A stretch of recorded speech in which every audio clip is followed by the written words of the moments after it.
Hey guys, Guy with the Comments 23 back with another video, and this is going to be part 2 of my complete Silvervision Blu-ray collection. Like I said in part 1, this is every single Blu-ray that Silvervision has ever produced. So part 1 was pay-per-views, and this part is going to be compilations. Another quite big stack. So yeah, I'll get into it now. First up we have Randy Orton Evolution of a Predator. Again, I probably would sell this if I didn't want a complete collection, because I honestly not the biggest fan of Randy Orton. I mean, he's good wrestler and everything, but I think his big heel run in I think 2009 kind of soured my opinion of him. But I just think he's a bit too up himself, you know what I mean. So yeah, when I watched the documentary, it's pretty good, but all in all, like I said, if I didn't want a complete collection, I'd probably sell that. But next we have Brock Lesnar Here Comes the Pain Collector's Edition. This is just the documentary that I released, I believe, 2003, with extra matches and extra bits in it, including his return to WWE, I believe it was last year. Again, I'll just show you random Blu-ray inside. Since kind of 2000, like kind of last couple of years, maybe the last few years, I've had match listings in there. They usually had kind of inserts, but pretty good documentary. Again, people kind of was put off because they didn't want to kind of pay for it again. But anyway, next pay-per-view match is 2009-2010. Good compilation. Those were good, even though there's only like 2 matches from 2010. So yeah. Next up is DX One Last Stand. People complain about this, but I'm not sure why. I mean, it has. I mean, their 2000, I think it was 9 run wasn't. Well, it was good, but I don't know what people want, because this features every match they were in and every kind of segment they did. So I don't know kind of what more they want, but maybe they just thought that the DX run wasn't very good. Next up is my first, I believe, Blu-ray I ever watched, let alone wrestling Blu-ray. So Ladder Match 2, Crash and Burn. I watched this about 5 times all the way through. I absolutely love it. I'm hoping they might re-release Ladder Match 1 on Blu-ray possibly in the next couple of years, hopefully. But you never know. Next up is one of my favourite Blu-rays, wrestling Blu-rays I own, ECW Unreleased, Volume 1. Now, it would now be confirmed there was a Volume 2 coming. I totally cannot wait. I absolutely love ECW. It's my favourite wrestling promotion. Just absolutely love it. I do own a few Delta DVDs as well, so got most of the bases covered. And next up is Clash of the Champions, or Best of WCW Clash of the Champions. I might actually watch this later today, because I've only watched a couple of matches on it. I wasn't a WCW guy, I'll say that now. I think quite a lot of these are from kind of before I used to watch wrestling anyway. So yeah, Best WCW Clash of the Champions. Next up, my favourite wrestling Blu-ray, absolutely. I watched the documentary, I'd say about 8 or 9 times. I absolutely love it. Stone Cold Steve Austin, the bottom line, and the most popular superstar of all time. Now, I believe this is the only kind of compilation / documentary that has Blu-ray that has 3 discs. It has so much awesome stuff. We can't fit it on 2 Blu-rays. Well, I might have been able to, but get some more purchase. Like I say, I've watched the documentary countless times. I absolutely love it. I have to say that I haven't actually watched kind of all the segments on the other discs, but I'll get to that, around to that sometime. It's SmackDown Best 2009-2010, which is the other week. Didn't kind of blow me away, but kind of how much I watched in those years. Because I mean, basically the only way I can watch or I kind of watch wrestling, I used to watch WWE Experience on Sky 1 on a Sunday, but then I kind of stopped. So the only time I get to watch it, or at least see about it, is e-wrestling news and kind of watching the pay-per-views. I don't even watch all the pay-per-views. Watch kind of. I decided to just watch the big 4. See Royal Rumble, WrestleMania, SummerSlam, Survivor Series. So yeah. Next up is Greatest Rivalry, Shawn versus Brett. Not the biggest fan of this Blu-ray, but again, I mean they are both amazing wrestlers, but I wasn't kind of following wrestling obviously then, and also I don't know quite why.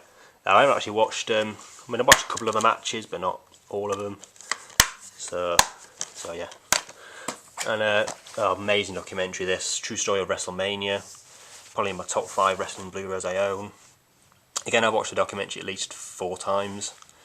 Absolutely love it. So yeah, true story of WrestleMania. And next up is Raw Best of 2010. I think I watched this the other week, and it was alright, nothing too special. And next up is what people widely regarded as one of the worst of last year. It was the greatest finishing moves in WWE history. I mean, I do agree that it's kind of pointless. Well, not a pointless countdown, but not the best countdown they could have done. But I mean, also I don't know quite how they pick the matches. I mean, it's not kind of, there aren't many matches that kind of hinder on a finishing move, but you never know. And next up is again what I regarded as the worst Blu-ray of I believe it was last year. Might have been 2011. OMG Top 50 Incidents in WWE History. I watched it the other week. I actually quite enjoyed it. I do like these countdown ones. Obviously, sometimes I kind of do kind of know what number 1 is before I actually watch it. So OMG. And that's the John Cena Experience. Not the best documentary in my opinion, but I do like the matches. I shall check when it. Oh, no, I can't say check when it finishes at. But anyway. Again, what Rivalry got as the best Blu-ray WWE have ever produced. CM Punk, best in the world. I do really like it, but again, CM Punk isn't my absolute favourite. I mean, I did kind of jump on the bandwagon a little bit after his famous pipe bomb, but and I'm not the biggest fan. I think he's again still not know if this feud with the Undertaker has gone a bit too far with the whole Paul Bearer thing, but anyway. So NWO The Revolution, again not the best documentary, it's only like 50 minutes I think, but matches are pretty good, and it's good to kind of get the history of the new world order. And so yeah, and next up, Think You Know Me, The Story of Edge. Again, great documentary. It's usually the kind of the superstar documentaries that get the most, are the best and get the most coverage. So yeah, really good documentary and good matches as well. Undertaker The Streak 20-0. I mean, I was a biggish fan. I mean, it's good to have kind of every single Undertaker WrestleMania match on one Blu-ray, or one 2-disc set Blu-ray. Obviously, people don't really buy this because they've got it on other sets, but I mean, real collectors usually have kind of every single WrestleMania on DVD already, but it's good to have it all on one Blu-ray. Documentary's not great, it's far too kayfabe, but anyway. Next up is Best of Raw and SmackDown 2011. Kind of disappointed me, this set, really. Again, I wasn't kind of the biggest follower of this in 2011, well, not Raw, SmackDown at least. Next up, Falls Count Anywhere. I kind of like this Blu-ray. Again, it's obviously not the best. Some kind of quite a few dud matches, but again, some interesting ones on there. And next up is The Rock, the epic journey of Dwayne "The Rock" Johnson. I mean, I do like the documentary, but I'm a Stone Cold guy, definitely. Again, I mean, I do like The Rock, and I kind of appreciate what he's done, but again, he just kind of comes back for a bit, and then sods off to do a few movies, and comes back again. Everyone still loves him, but anyway. Next up is Best Pay-Per-View Matches 2011. I think I watched this a while ago. Again, good matches on there. You know, these kind of 2011, 2012 Best Pay-Per-View matches, they don't have any pay-per-view matches from because they release it in October and November, they don't kind of have any from December, but anyway. Next is Best of King of the Ring.